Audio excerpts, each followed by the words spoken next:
মনে রাখবেন, গীতাই আমাদের মাথার মণি, পথেও সম্বল। কারণ মানুষ যখন চলে যায়, এই গীতাই কিন্তু বুকে দেয়। তাই ভগবান তার গীতার বাণীতে বলেছেন, অভিচারোদ্ভবং দুঃখং বরশপ গতস্ত যৎ নোপস্পতি তত্রৈব যত্র গীতার্চনং গৃহে।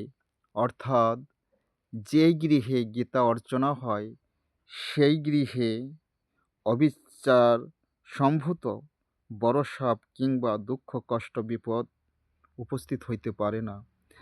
ভগবানের বাণীতে আরও আছে, যোগস্থানে সিদ্ধপীঠে শিলাগ্রে সৎসভাসুচ যজ্ঞে চ বিষ্ণু ভক্তাগ্রে পঠন সিদ্ধিং পরং লভেত।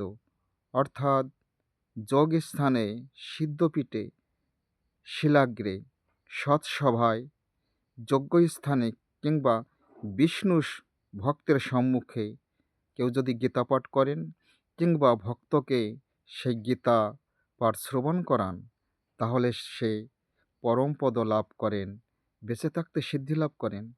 ভগবান আরও বলেছেন, য শৃণোতি চ গীতার্থং কীর্তয়তেব য পরম শ্রাবয়চ্চ পরার্থং বৈশ্য প্রয়াতি পরম পদম।